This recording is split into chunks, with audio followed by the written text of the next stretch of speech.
Do you miss that man right now? Isn't it so painful when you're trying your hardest to forget about him, but no matter how hard you try, you can't completely move on? Well, what if I told you you can drastically decrease the amount of pain you feel right now as long as you follow these very specific steps? So on today's show, we'll be discussing exactly what you need to do if you miss him. That way you can finally have some space in your brain to think about anything else other than him. Point number one is about cleaning house. Now we need to do something very important to start this off. You're not going to stop being in pain until you take care of the things that are constantly putting you in pain. That phone is always in your hand 24/7. So what we want to do is we want to avoid landmines that are directly on this phone that you're always going to have that are going to cause you pain all the time. See, in your present here, if you have a lot of pictures, videos, and text messages, which we're going to talk about later, on your phone, readily available for you to see anytime you open your phone, anytime you need to send something to someone, whether it be work-related, a document, whatever the case may be, you're going to fill your present up with a whole lot of this man. That's why I drew a lot of M's here, right? And if you notice, there's a very, very small space for you for in your own mind, okay? Because we want to think of the present as your mind.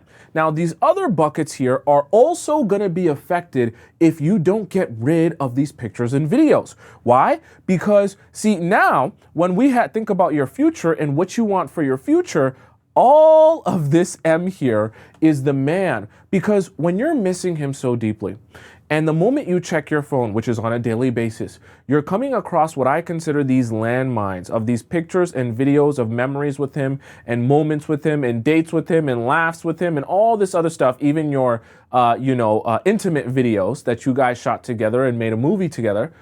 Those are all going to put you in pain, number one, cause you to miss him more. And they're also going to affect your ability to visualize and think about your future without him. Because when you're in the present, constantly in pain about how much you miss this guy or how little you're able to spend any more time with him, and you're in so much agony, all you can think about is being with him again in the future. This is bad though, because we need to help you plan a future without him. If we don't help you plan a future without him, you're going to crash out. We can't have that. So what do we need to do? We need to take all of these M's here, and we need to place them into the past bucket, okay? Why are we placing all these M's here in the past bucket? Because when we can have this man here in your past, then we can finally make some room in your present. And I'm talking about in your present mind and in your present spirit to fill more of this space with you now, finally, okay? So what are we going to do here in order to give you all of this space to start thinking and caring about you again? We are gonna get rid of every picture, video on your phone of him. Now, I will be clear here. I understand for some of you, you're gonna be in a scenario in which you miss him, but there's still a possibility you guys might be together again. So if you're too scared to delete all the pictures and videos off of your phone, then I want you to put them onto your computer, okay? At the very least, if they're on your computer or your laptop, it'll be more difficult to access them on a daily basis. Because even if they're stored in a folder, put that folder in a folder of another folder. And that way, you won't be able to come across it very easily, even if you open your laptop, even if you begin doing work. The problem with having all of these things on your phone is that every single day you're going to be checking your Photos app. Every single day you're going to be coming across one of these pictures or videos on your phone accidentally. That's going to put you in that place again. Point number two is about the threads. Now, you must understand the importance of not just getting rid of pictures and videos, but getting rid of screenshots and getting rid of text message threads. Let me explain to you in an analogy why this is so important so you can understand the psychology of this. Let's imagine you have a math test that is coming up at the end of the week on Friday, and you're studying and studying for this math test, so you continue to put a reminder on your phone that this math test is coming up because it's really important. So the reminder goes off throughout the week, right, and tells you you have a math test. Ring, ring, ring, the reminder goes off, and it helps you remember to study. But let's say the math test happens and then it finishes. You feel like you studied and did a good job on the math test. But let's imagine in this hypothetical scenario that the alarm stays on. and it continues to remind you that you have a math test that already passed and you've already done. But it continues to remind you over and over and over again on your phone that you have this no longer upcoming, this already finished and already done math test. At a certain point, these reminders are going to become very repetitive and very annoying because they're not relevant to your present life anymore. So as they're reminding you that you had a math test last Friday, you're starting to be like, well, I know I had a math test, and every time this message pops up on my phone, it reminds me that I had a math test, but this math test isn't even relevant to my current life. And see, this is the problem because it's exactly the same thing with your message threads. Every time you look through that thread, yes, those conversations happen. Yes, I'm sure he said lots of loving and kind things to you that you're like, oh my gosh, I wish I could go back to that place where we were at when he messaged me this. And I'm sure even he sent you some nasty things. I'm not talking about nasty in the good way, nasty in the bad way, where you're looking back to it and you're thinking, oh my gosh, why would he send me that? And you're analyzing information and you're thinking back to everything that happened in your relationship and why would he say this? And it was so nice when he said that. And you're living in this world of, oh, the past this and the past that. It is going to drive you crazy. I don't want this for you. All of these reminders, remember, like in the analogy, after a while, when you've already been through the situation, when you've already done the math test, the reminders become pointless. And all they do is take you back to a place that isn't relevant to your current life. All these text message threads will do when you look back on them is cause you more pain and agony. What I'm trying to help you do is avoid all of these circumstances and positions you'll put yourself in to cause yourself more pain and agony. There's nothing wrong with missing the guy, but what we don't want is for you to purposely make it harder and more difficult to get through this time than necessary. Point number 3 is about the social web. Now, this is such an important part of doing this correctly if we want to take you out of Pain Town, so to speak. See, this is kind of the web that will go on in and around the man that you like. I called it a social web because when it comes to social media, it's more than just the man that you like and the man that you're missing and following him.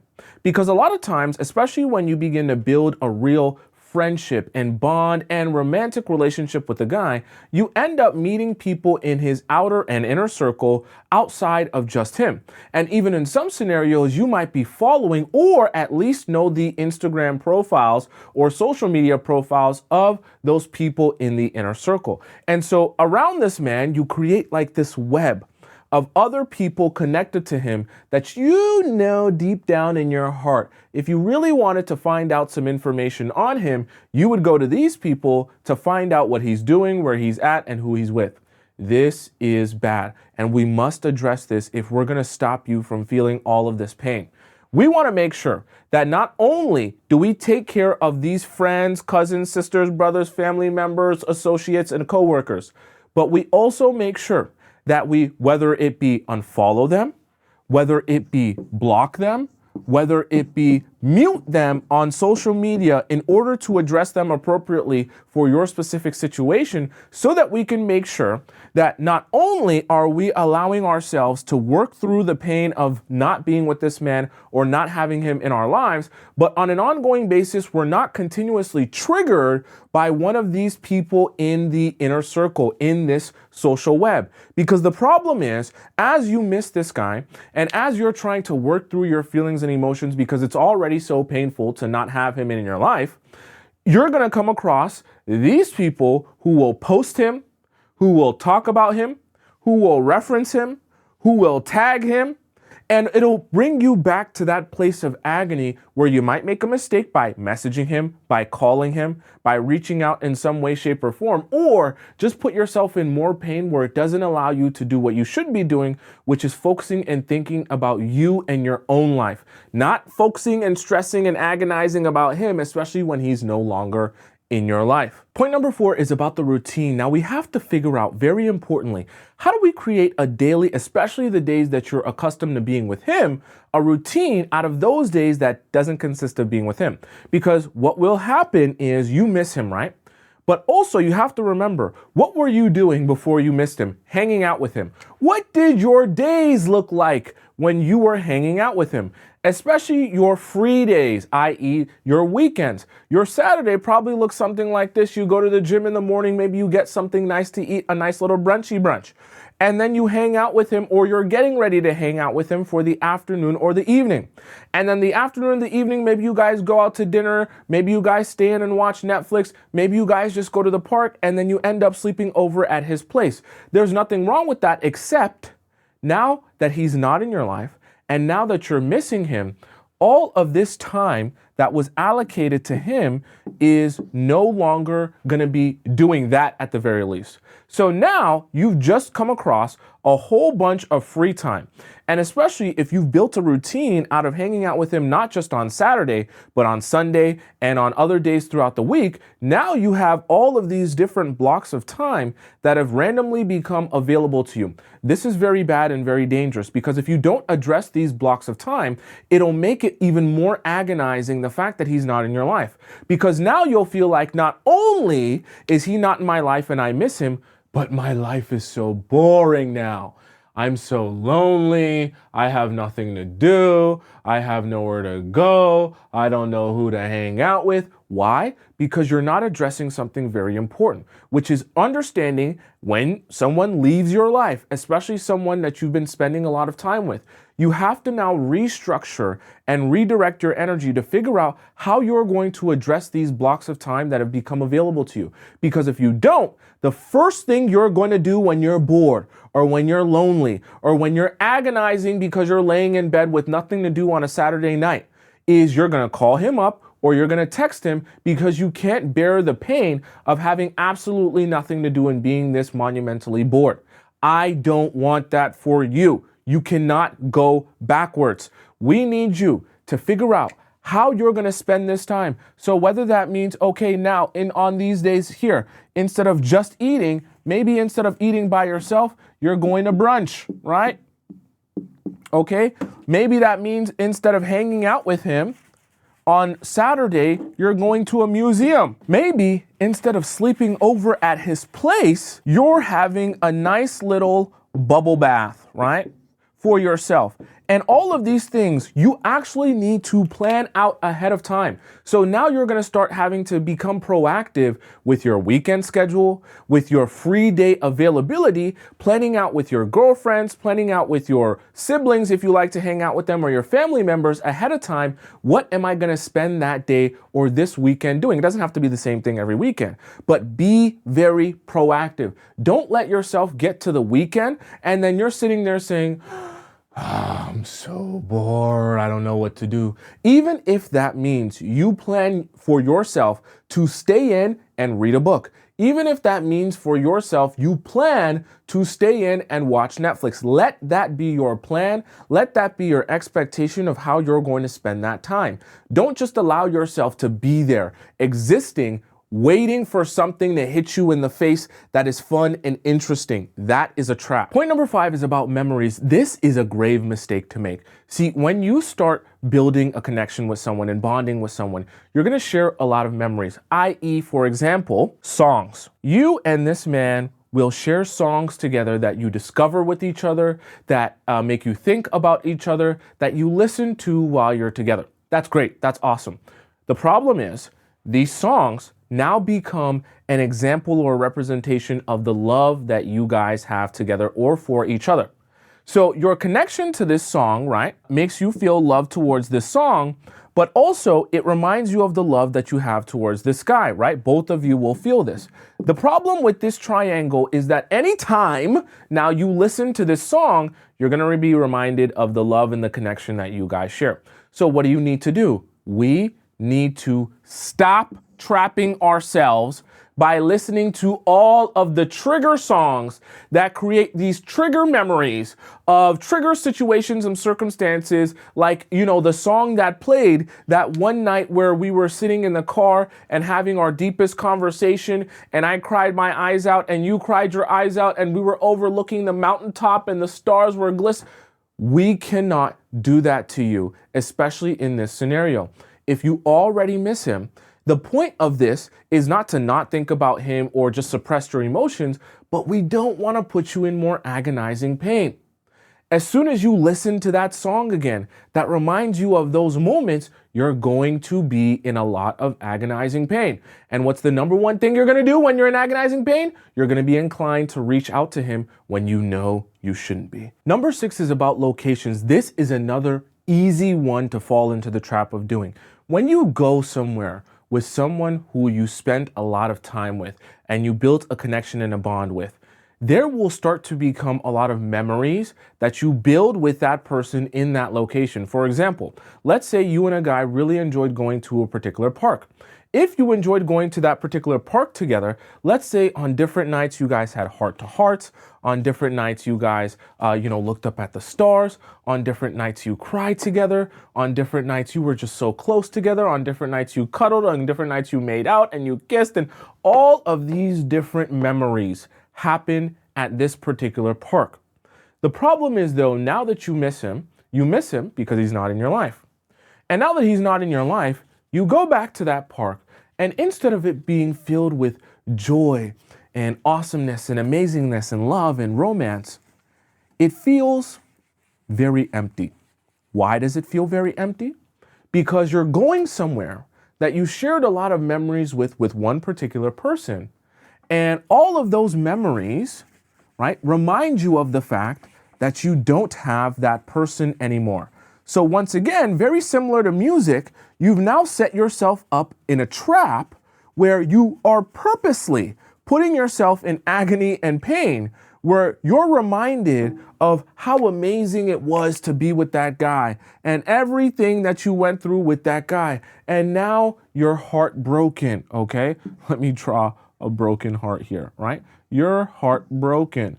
And you're heartbroken because now you realize how painful it is to be at this place where you shared memories with someone you loved or really, really liked and had a lot of feelings for, and how painful it is to realize that you might not ever get back to that place.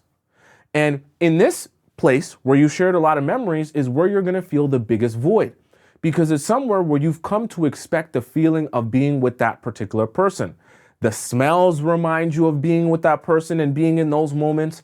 The noises remind you of being in those moments. The way things look will remind you of being in those moments. Even the position of the stars from where you are will remind you of being in those moments.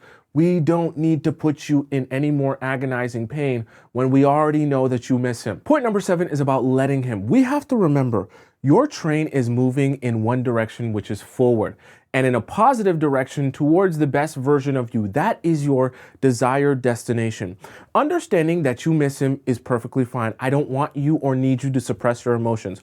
But we're not trying to put you in more pain than you need to be in order to continue on down this journey. And what you must recognize and accept is that even though you miss him, you only want him back in your life if he's going to join you on this journey of getting towards the best version of you, right? So we have him here. If he's going to be a part of this train, it needs to be in the right way, in the right circumstances, and in the right situation, because it's likely that you miss him because things weren't working out for one reason or another. If that's the case, or that's the scenario, then you need to remember and remind yourself, if he's going to re-enter your life, you want to accept that regardless of whether he chooses to join you on this journey to the best version of yourself or not, your train will still be moving in that direction. And regardless of whether he joins you while this train is moving in that direction, your life will be full and abundant of happiness and awesomeness and amazingness, whether or not he is part of this journey. Him being part of this journey does not affect your train's ability to get to its destination. I know that's painful to think about now when you miss him a lot and you want him back in your life.